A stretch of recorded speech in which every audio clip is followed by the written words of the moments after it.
जी नमस्कार, मैं हूं राज पाठक और आप देख रहे हैं बुलेट न्यूज टीवी। देखिए, ऐसा लग रहा है कि नबीनगर चित्तौड़गढ़ जो है एक बार फिर से एनडीए विहीन होने वाला है। ऐसा हम क्यों कर रहे हैं, हम इसी की चर्चा आज करेंगे। लेकिन जिस तरीके से एनडीए के तरफ से उम्मीदवारों की उम्मीदवारी तय की गई है औरंगाबाद के सभी 6 विधानसभा सीटों में, हालांकि एनडीए तमाम कार्यकर्ताओं को यकीन है कि यहां से वो जीत रहे हैं, लेकिन जिस तरीके से एनडीए के तमाम नेताओं के बीच, कार्यकर्ताओं के बीच, पार्टियों के अंदर नेता जो हैं वो बगावती सूर जो अपना रहे हैं, उसके बाद से एनडीए यहाँ कमजोर दिख रहा है। आज चर्चा हम करने वाले हैं नबीनगर विधानसभा सीट की। नबीनगर विधानसभा सीट मिनी चित्तौड़गढ़ कहा जाता है। ऐसे में यहाँ से जो प्रत्याशी बनाए गए हैं वो जदयू की तरफ से आनंद मोहन के बेटे चेतन आनंद को बनाया गया है। वहीं दूसरी तरफ राजद ने अति पिछड़ा समाज के लड़के को यानी कि अमोद चंद्रवंशी को अपना उम्मीदवार बनाया है। अब लड़ाई आमने सामने की थी। राजद ने सीटिंग विधायक विजय कुमार सिंह का टिकट जो है वो काट दिया और उनकी जगह पर अमोद चंद्रवंशी को दिया। ऐसे में जो स्वर्ण वोटर थे या यूं कहिए राजपूत वोटरों के टकराव की जो बातें थी, अमोद चंद्रवंशी के आने की वजह से कम हो गई। और कम होने की वजह से हुआ क्या कि आनंद मोहन हो या फिर चेतन आनंद हो, वो ये कह रहे हैं कि अब लड़ाई वैसी नहीं रही जैसी होनी चाहिए थी। होती, अब हमको टेंशन नहीं है इसका, लेकिन अब उनको टेंशन बढ़ गया है। बढ़ाने का कारण कौन है? बढ़ाने का कारण है पूर्व सांसद और नबीनगर के विधायक रह चुके वीरेंद्र कुमार सिंह, जदयू के कद्दावर नेता नीतीश कुमार के सबसे करीबी में से एक।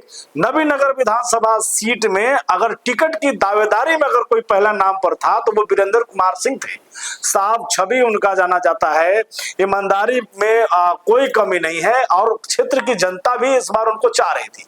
वैसे नेता थे कि इस उम्र में भी नबीनगर विधानसभा के सभी पंचायत ही नहीं बल्कि गांव में भी भ्रमण कर चुके थे, जनसंपर्क अभियान चला चुके थे।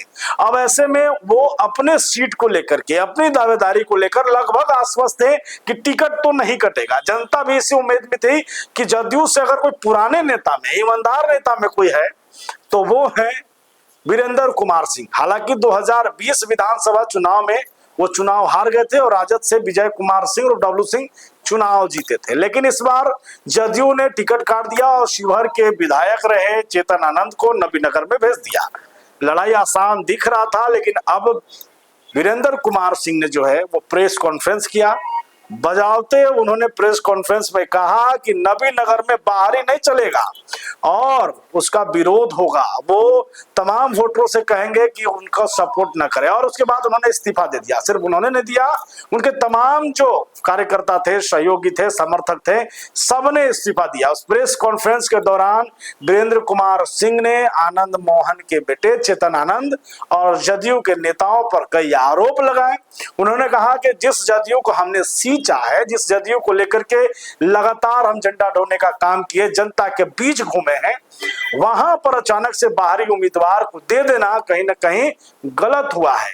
लेकिन आपको बता दें कि रफीगंज विधानसभा में भी जो पूर्व विधायक थे अशोक कुमार सिंह और जदयू के जिलाध्यक्ष, उन्होंने भी अपने समर्थकों के साथ, अपनी कमेटी के साथ इस्तीफा दे दिया था। तो ऐसे में औरंगाबाद में जदयू का बगावती सूर, मतलब पुराने कार्यकर्ताओं नेताओं का बगावती सूर एनडीए के 2 सीटों पर यूं कहिए कि मुसीबत खड़ा कर रही है। और सबसे ज्यादा जो है वो चेतन आनंद को लेकर है। देखिए, अशोक सिंह ने ये कहा कि हम विरोध भी नहीं करेंगे लेकिन हम सपोर्ट नहीं करेंगे, हम नहीं जाएंगे, बाकी जगहों पर हम रहेंगे।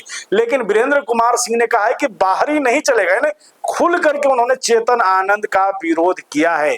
अब ऐसे में चेतन आनंद के लिए ये लड़ाई आसान हो गया या और मुश्किल, ये वो जाने और जनता जाने। लेकिन ये तय है कि वीरेंद्र कुमार सिंह के इस बयान के बाद कहीं ना कहीं तमाम वैसे समर्थकों के बीच में एनडीए को लेकर के अब सवाल है। अब सवाल ये है हमारा, आपसे कमेंट में जरूर बताया कि वीरेंद्र कुमार सिंह पूर्व विधायक के इस बगावती तेवर के बाद क्या नुकसान चेतन आनंद को झेलना पड़ेगा या इसका कोई फर्क भी नहीं पड़ेगा। कमेंट करिए।